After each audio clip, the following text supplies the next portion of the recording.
নমস্কার বন্ধুরা, আমি মনোরমা তোমাদের সবাইকে ওয়েলকাম জানাই আমার নতুন ব্লগে।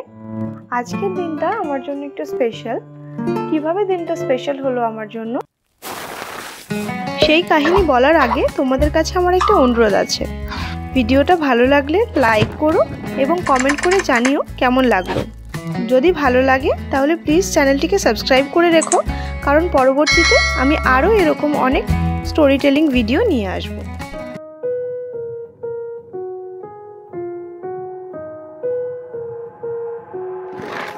মাথার ওপর গনগনে সূর্যের তাপ, চারিদিকে লোকজনের ভিড়, চেঁচামেচি, গাড়ি ঘোড়ার হর্নের আওয়াজে কান ঝালাপালা, আর তাছাড়া প্রতিদিনের কাজের প্রেশার তো আছেই।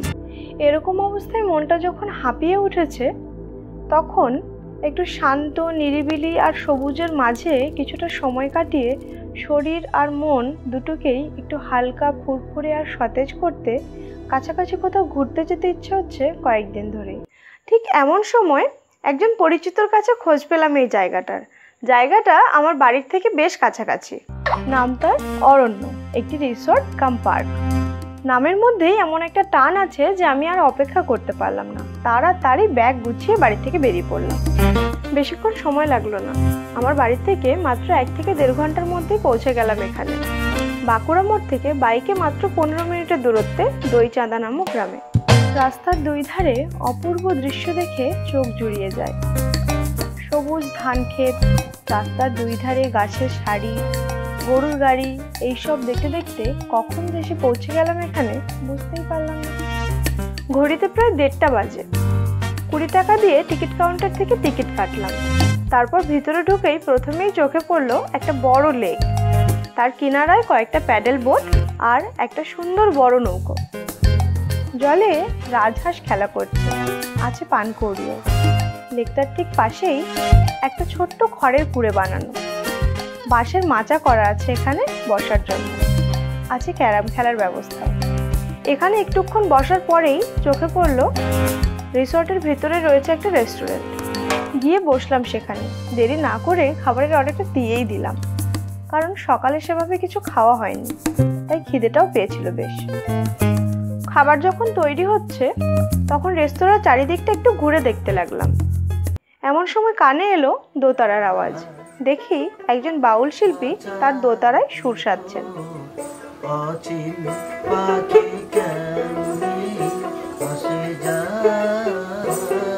আমরা কাছে যেতেই তিনি তার দোতারার টানে আর ঘুঙুরের আওয়াজের এক অপার্থিব সুরের মেলবন্ধন ঘটালেন।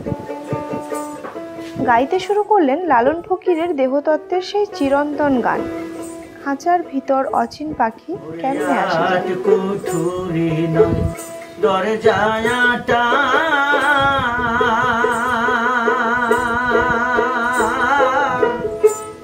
মধ্যে মধ্যে ঝলকা কাটা, আট কোঠরি নয় দরজায় আটা,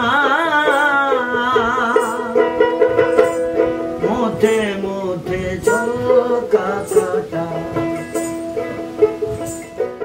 গানটা শুনেই আমাদের পথের সমস্ত ক্লান্তি যেন এক নিমেষে উধাও হয়ে গিয়ে মনটা কেমন উদাস হয়ে গেল। এর কিছুক্ষণের মধ্যেই খাবার চলে এলো। তন্দুরি রুটি, শাহী পনির আর ফ্রুট জুস। বেশ তৃপ্তি করে খাবারটা শেষ করলাম, কারণ খাবারের টেস্টটা খুবই ভালো আর দামটাও আয়ত্তের মধ্যে। খেতে খেতে দেখলাম রেস্তোরাঁর চারিদিকটা খুব সুন্দর করে সাজানো, পুরোটাই বেত আর বাঁশের কারুকার্য, সঙ্গে তালপাতার পাখা আর ঝুড়ি দিয়ে ডেকোরেট করা।